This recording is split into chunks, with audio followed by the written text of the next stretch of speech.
Breaking news coming in from Karnataka. The United Christian Forum has filed a PIL in the Karnataka High Court challenging the anti-conversion ordinance passed by the Karnataka Assembly. It is yet to be passed by the upper house. The PIL says that the ordinance betrays ideals of the Constitution of India. Neha Hebale joining us for more on this. Neha, tell us, what does the PIL say?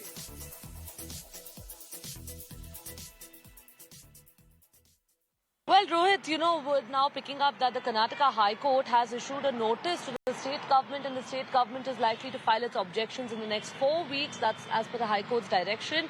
Imperative now to mention that, the PIL over here talks about how this law goes against, in fact, the prominence of the Constitution itself and how it's very anti-constitutional. It's also important now to mention that the PIL does go on to add that, it actually impugns upon their freedom over here to, practice their religion. So there are several, several portions of this PIL, in fact, that have now been again served to the Karnataka government to respond to, and the objections. We did, of course, speak to the Law Minister a little while earlier, and he mentioned that, none of the ordinances over here, or none of, in fact, the provisions of this law that have been brought in right now are against any of the rules of the Constitution. So we'll really have to wait and see as to what response comes in from the government on this.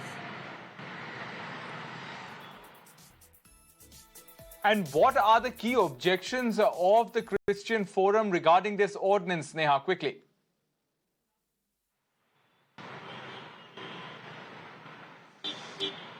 Well, what we're actually reading out right now from the PIL, Rohit, is that, it says that it's against the ethos of secularism. Now, that's the main aspect of what the PIL says.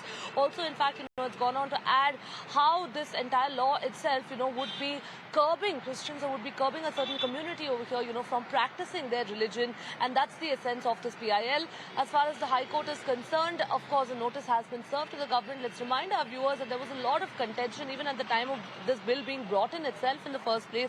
We saw massive protests over here, even by the Archbishop of Karnataka. There were several, liberals also, in fact, over here who had actually come out to protest, in the civil society as well. Many members who had hit the streets.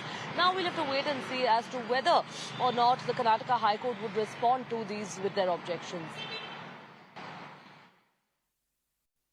All right, Neha Hebale, we'll leave it there. Thanks very much for joining us with those details. More breaking news coming in.